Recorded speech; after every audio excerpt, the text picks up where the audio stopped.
Hello, welcome back to the Robaer Report. It's been a couple of days, couple of weeks since I talked to this audience, this illustrious audience, but I'm so happy to be back with you all. And today we are talking about Montgomery College and their child development program. I myself am a product of Montgomery College. I keep calling it Montgomery County Community College because everybody just calls it Montgomery County.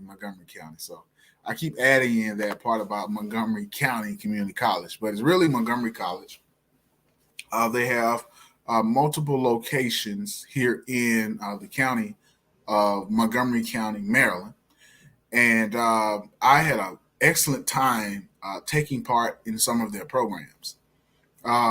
But first things first, do a little housekeeping. I want to welcome you all to the Robaer Report as a part of Black USA News.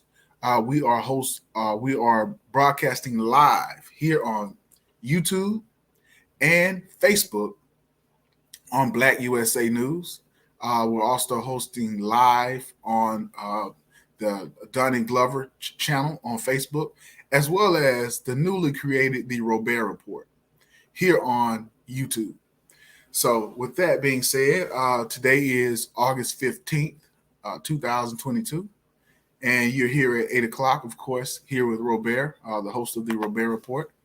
Thank you for your time. So, I'm back here talking about the early childhood education programs at Montgomery College. Personally, I live in Montgomery County, Maryland, and the school that I attended, which was virtual actually last year because it was during the second year of the pandemic, 2021, and I decided to take some courses as I was offered a couple of $1,000s by a fatherhood initiative that is located, headquartered in Montgomery County. It's a National Fatherhood Initiative, NFI. I had an excellent time taking part in some manhood training, not manhood training, that's another organization, fatherhood training. And upon completion of a 3-week online program, they awarded us, I think I was awarded a little bit more, but they awarded us $2,500, I believe, in total. So if anybody is interested in learning more about the National Fatherhood Initiative, and you're watching this broadcast either today or you're watching it sometime in the future, reach out to me and I can definitely connect you with the program coordinators. As part of that program, I became a National Fatherhood Initiative. Well, it's not a coach. I was about to say coach. Sorry about that. If you all listen to it, I did not mean to say coach. But I became an integral part of the community, and where I was given privilege to go out and talk to fathers, and they would host seminars, and I would get on and talk to fathers. As I am a father of a 3-year-old daughter. Shout out to Olivia. Don't get enough for saying your name. Uh, and so during these, I decided to use these funds to take courses at Montgomery College, and I took a bevy of courses. A lot of them centered on early childhood education programs. And in these courses, maybe I'm looking to my left right now because I have some of my uh, certificates. See, Robaer Washington, I could have forged this, but I got the MC at the top, so I don't think I forged it too much. Uh, but during these courses, I believe, yes, in every course, it had to be about 7 or 8. I was actually the only male. I was the only black male, and I could have been any type of male in these courses. Some of the students would look up and say, There's a guy here." Some of the teachers would look up, although they weren't saying it out of anything preferential towards females. It was just something different that they had seen a guy taking a course in early childhood education.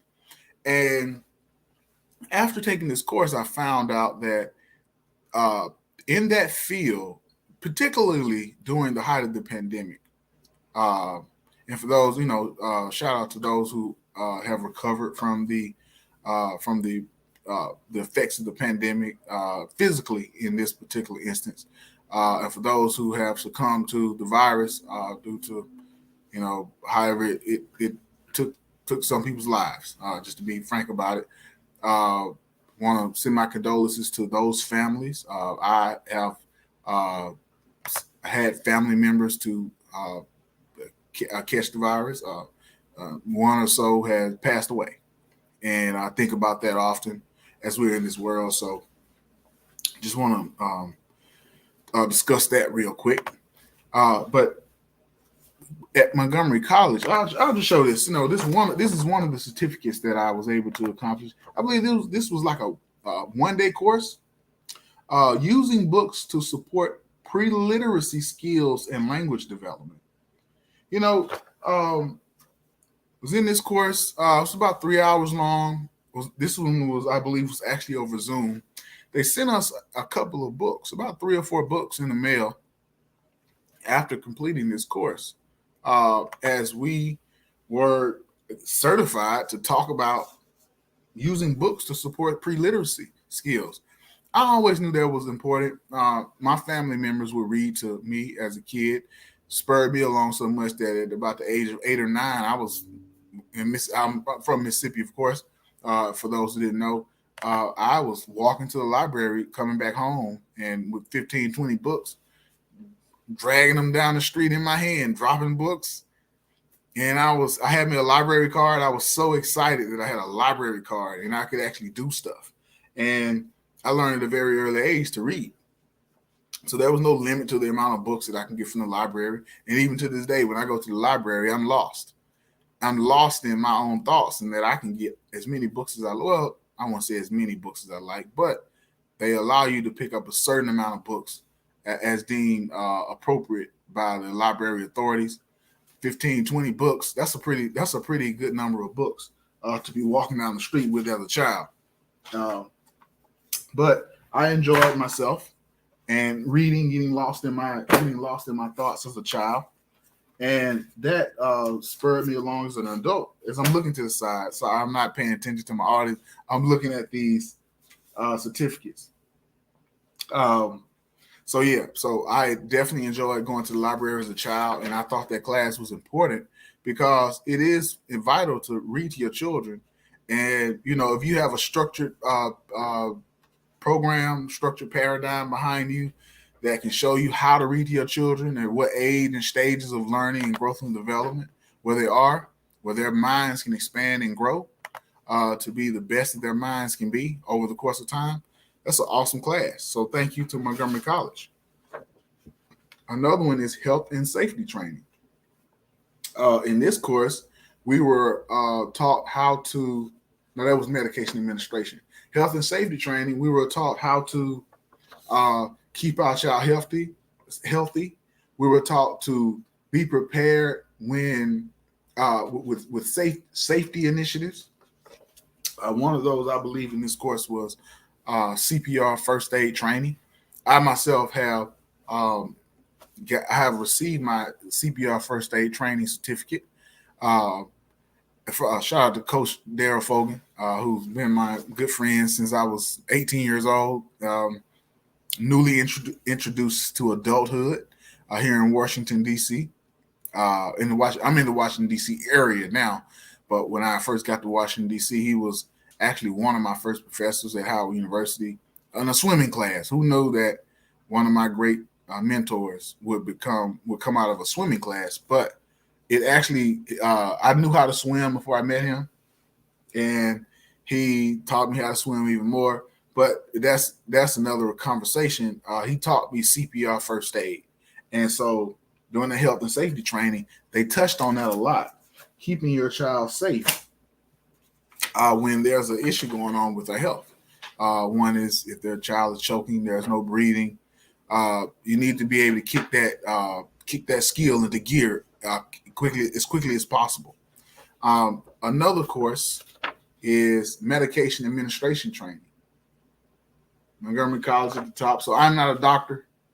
I'm not even a teacher of early childhood education, yet I have some of the great credentials to begin that process. I just hadn't undertaken that task just yet.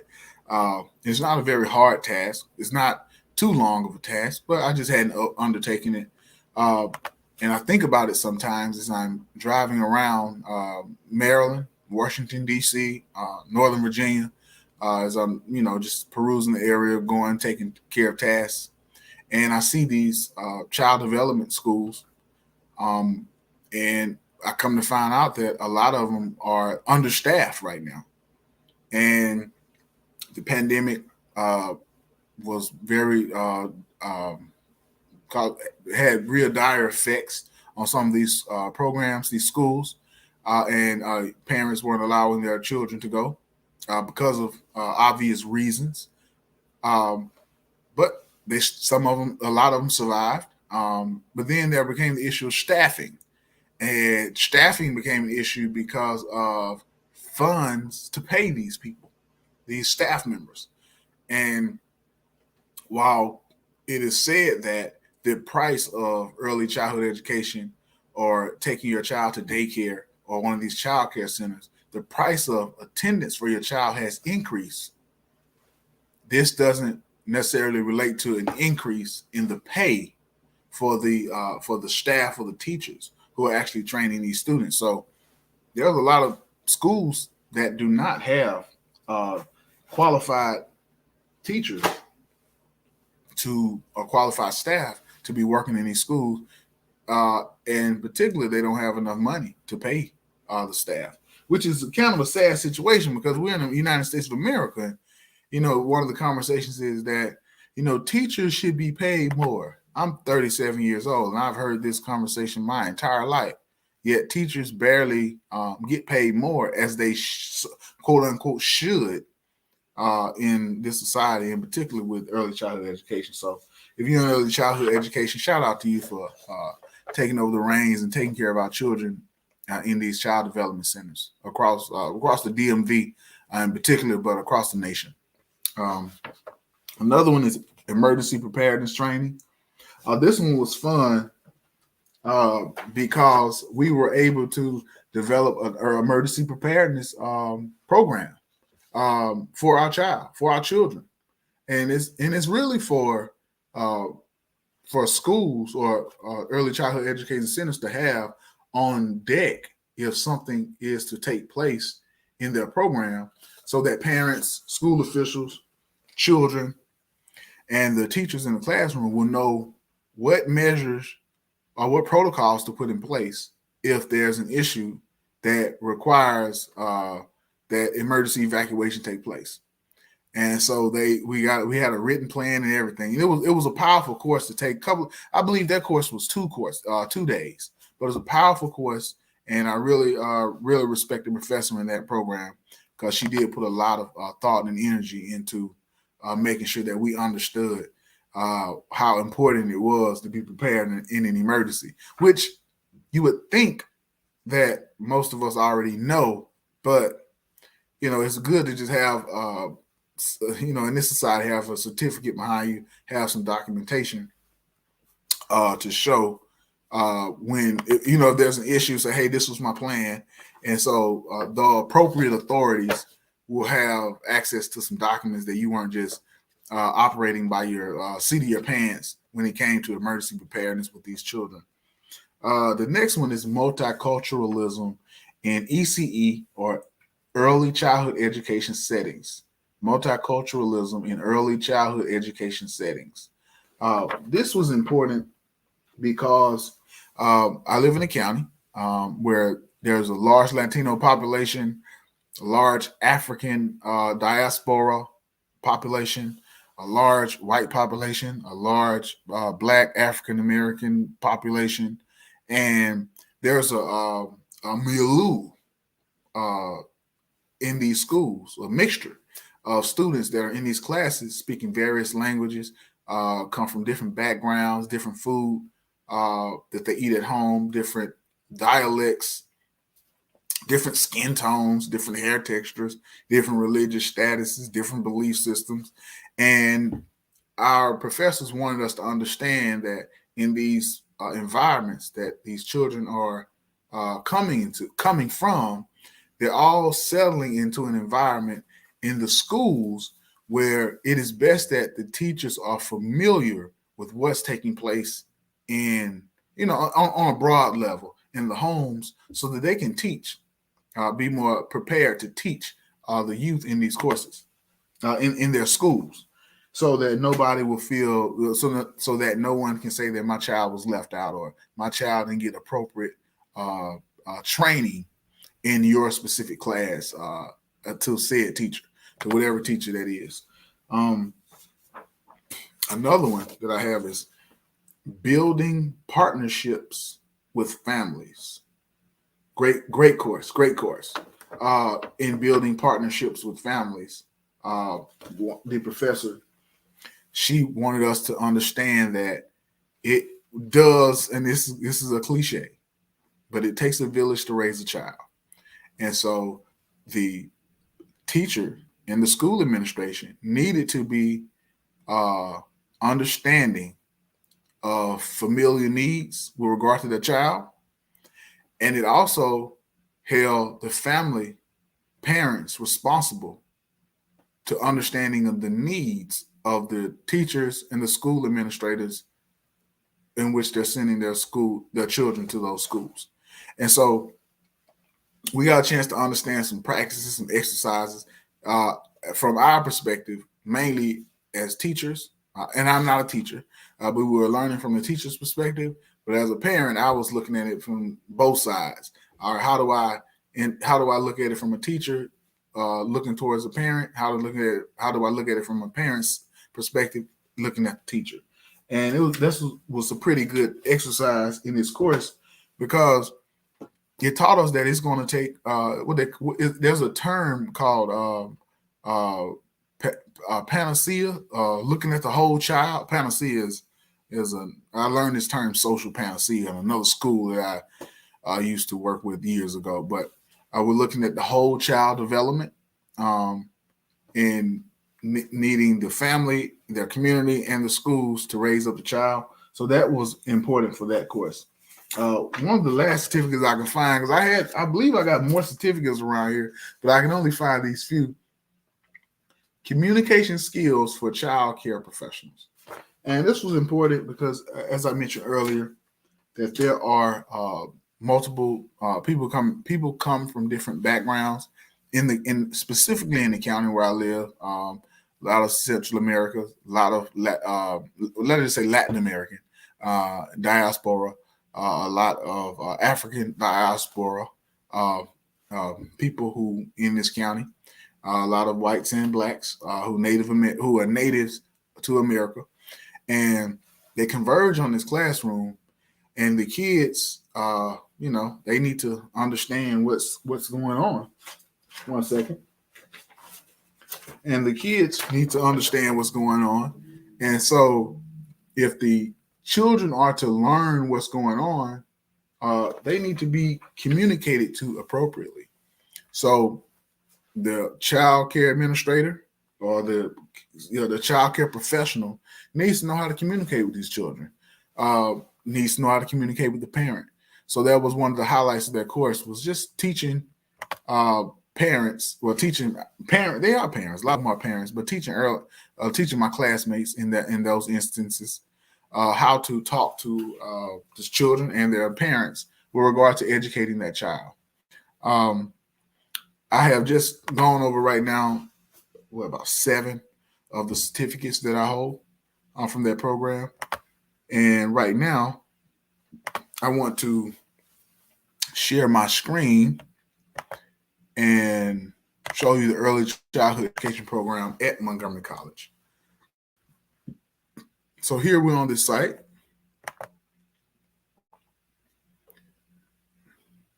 Let me see. Is it up yet? Oh, let me see. I think this is it right here.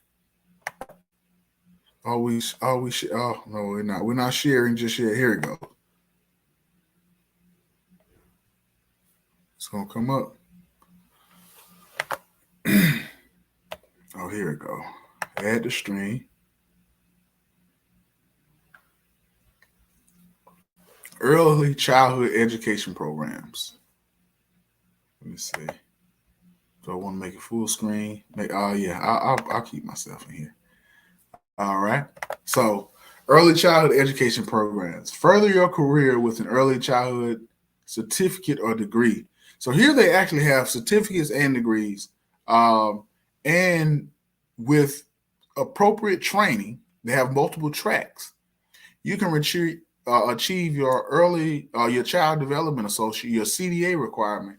And one of the things that I found out about this CDA certificate is that you can actually open up your own, and this is a national credential, 120 clock hours. You can open up your own child development program.